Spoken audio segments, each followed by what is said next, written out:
100 feet tall, taller than the Statue of Liberty. The payload bay, which would house astronauts on a crewed mission, satellites, or cargo otherwise, is comparable to the volume of the International Space Station. Fully fueled, it holds more than 10 million gallons of liquid methane and liquid oxygen.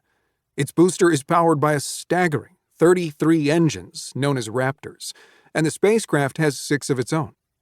A single Raptor produces twice as much thrust as a Boeing 747. All told, Starship has more than double the thrust of the Saturn V rocket that propelled Neil Armstrong, Buzz Aldrin, and Michael Collins to the moon during NASA's Apollo program. In every respect, power, capability, cost, design, technology, Starship surpasses every other rocket before it, representing a light-years leap forward, the difference between horse-drawn covered wagons and locomotives. For perspective, assembling the International Space Station required 42 rocket launches. Starship could do it in 5. Just as important is the fact that Starship is designed to be fully reusable, a feature that will drastically reduce the cost of access to space. Instead of being ditched into the ocean, as has been the practice for most of the history of space exploration, something Musk has compared to throwing away an airplane after each flight, both the booster and the spacecraft are designed to land and be reflown. SpaceX mastered the art of rocket reusability years ago with its Falcon 9 booster, built to hoist satellites and astronauts to low Earth orbit. But there was one big inefficiency. Because it lands on a ship at sea or on a separate landing pad, the Falcon 9 has to be transported back to its launch site, a cumbersome process that can last days. In Musk's world, where he wants rockets departing multiple times a day, that's far too slow. You need to be looking at your watch, not your calendar, he said. Starship, by contrast, is designed to land at its original launch site and get prepped for another ascent in a matter of hours. Precise landings, Musk knows, would also be critical for landing on the Moon or Mars.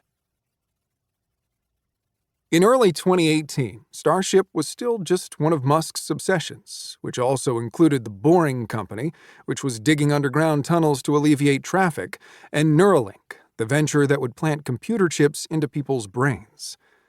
Then called Big Falcon Rocket, or BFR, though everyone knew the F didn't actually stand for Falcon, it existed more in Musk's imagination than on SpaceX's launch pads.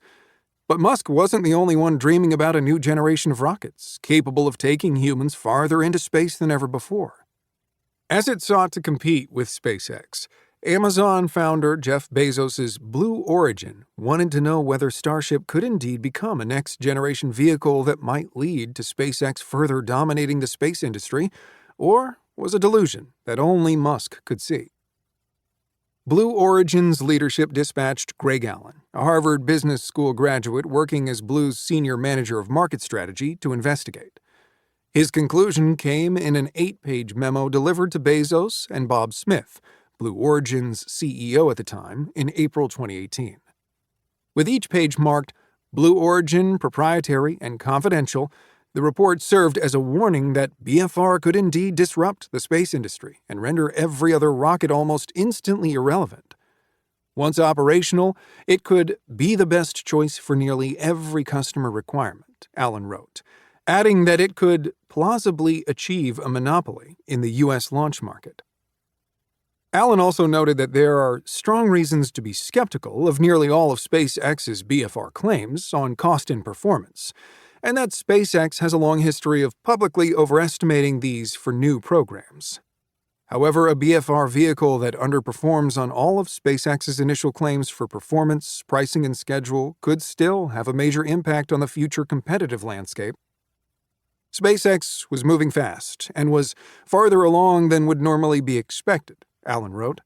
He concluded with a call to action, urging the company to consider SpaceX's BFR as a potentially serious medium-term competitive threat and undertake efforts to meet the challenge by a BFR-class competitor. In a section marked Potential Blue Origin Response Strategies, Allen suggested a series of options, including that Blue could play hardball, seek to deny, delay, and diversify government development funding for BFR, he wrote. Blue could also accelerate its own technological advancements, including building a fully reusable rocket. To keep listening to this audiobook for free, click the link in the description. It will take you to a free Audible trial where you can listen to this and many other books for free for 30 days.